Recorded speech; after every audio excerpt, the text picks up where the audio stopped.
여러분, 안녕하세요. 아주 쉬운 수학 세상입니다.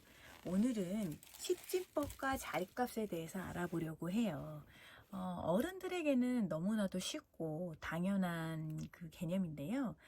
아직 수감각이나 수 개념이 발달하지 않은 어린 학생들에게는 굉장히 어려운 개념입니다. 추상적이거든요. 그래서 혹시 이 영상을 어린 자녀들을 직접 지도하기 위해서 참고용으로 혹시 보시는 분들이 계시다면 우리는 그냥 종이에 이렇게 그림 그리고 숫자로 제가 오늘 진행을 할 거지만 실제로는 뭐 댁에 있는 뭐 사탕이나 장난감이나 뭐 바둑돌 이런 것들로 실제로 개수를 세어보면서 그 수 감각을 좀 충분히 키워줄 수 있는 시간을 가지신 다음에 그 다음에 이제 수 모형이라는 게 있어요. 제가 지금 약식으로 그려놨는데 그런 수 모형을 이용해서 한 번 더 표현해주면 더 좋고 그게 아니라도 어쨌든 실물을 이용해서 충분히 직접 활동을 해본 다음에 이제 그림이나 그 숫자 수상화된 방법으로 지도를 하는 것이 어린 아이들의 수 감각이나 수 개념을 키우는데 훨씬 도움이 되는 좋은 방법들입니다. 참고하시고요. 오늘은 십진법과 자리값에 대해서 가볍게 한번 훑어보고 넘어가겠습니다. 우리가 쓰고 있는 인도 아라비아 숫자는 십진법이지요. 십진법이라는 거는 10개씩 묶음이 되면 이제 그 단위가 바뀌는 거거든요. 그래서 우리가 이제 이거는 그 수 모형을 제가 그냥 약식으로 대강 그려본 거예요. 낱개 하나짜리 사각형이 있다고 한다면 우린 이걸 1이라고 하지요. 모양과 크기가 똑같은 게 두 개가 있으면 하나, 둘, 2라고 하고 이렇게 쓰지요. 세 개가 있다고 한다면 3 이렇게 쓸 겁니다. 그래서 쭉 가서 요게 이제 5개, 4개, 9개가 있다고 하면 9. 그래서 1, 2, 3, 4, 5, 6, 7, 8, 9, 9개까지 됐다가 이게 10개가 되는 순간 10이라고 이렇게 쓰면서 요 1부터 9까지는 사실 1의 자리였는데 1의 자리에서 여기가 하나가 더 생겼지요.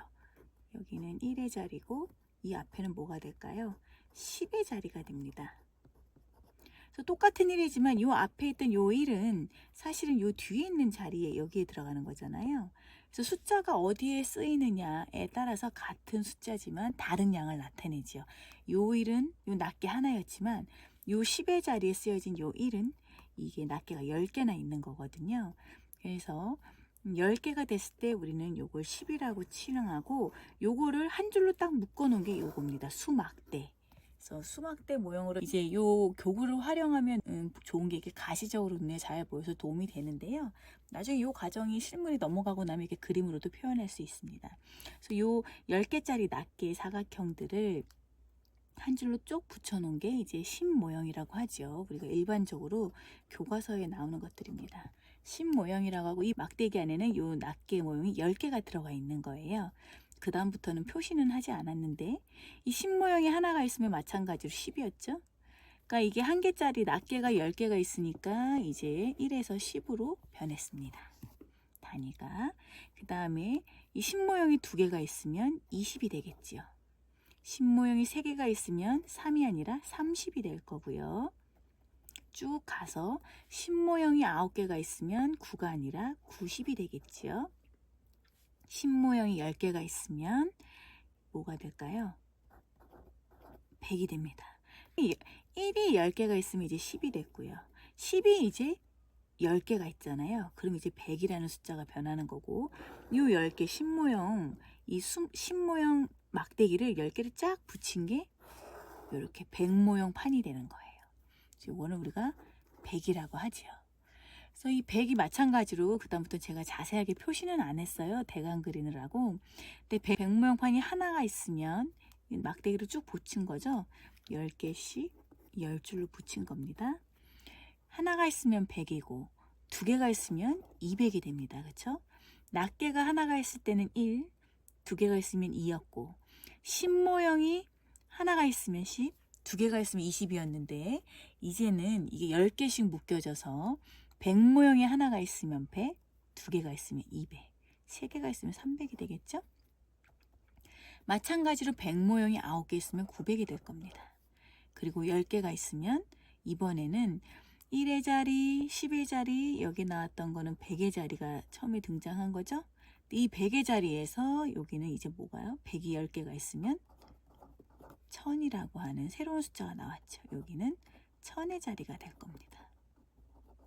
그래서 요 100 모형을 입체가 되게 쭉 쌓아놓은 거예요. 입체가 되게 쭉 쌓아놓은 게 여기 1000 모형이 됩니다. 아이들 교과서를 보시면 이런 그림들이 있는데 이 수 모형판을 그려놓은 거예요. 교구들을.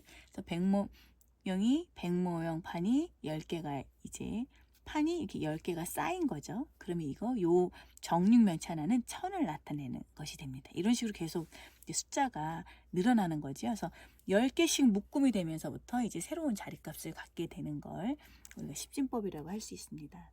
그래서 예를 들어서 333이라고 한다면 사실은 다 같이 3이지요. 숫자는 3으로 똑같지만 요 각각의 3이 나타내는 수의 크기는 다르지요.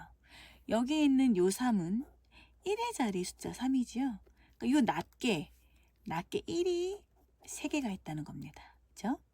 요 3은 10 모형이 3개가 있는 거죠. 실제로는 30을 나타내는 거죠. 그러니까 요 3은 10의 자리에 있는 3이니까 요거는 10이 3개가 있다는 거지요. 요 앞에 있는 3은 뭘까요? 300이죠. 300. 요 100 모형판이 3개에는 요걸 나타내는 겁니다. 100의 자리, 어느 자리에 숫자가 위치해 있느냐에 따라서 나타내는 값이 다르죠. 100이 3개가 있는 걸 나타내는 거죠. 그래서 이거를 위치적 기수법이라고 하는데 이 개념을 여러분들은 너무나도 잘 알고 계시겠지만 어린 자녀들이나 학생들은 사실은 굉장히 어렵기 때문에 실제로 여러 활동을 통해서 직접 물건들을 가지고 작업을 해보고 교구가 있다면 교구는 반추상화된 거니까요. 한번 활용해보고 그 다음에 그림과 숫자를 이렇게 표현해보는 활동 요 순서로 나아가는 것이 아이들이 처음에 그 자연수를 접하고 그 개념을 익힐 때 큰 도움이 될 수 있어서 한번 가볍게 다뤄봤습니다. 오늘은 여기까지 할게요. 안녕.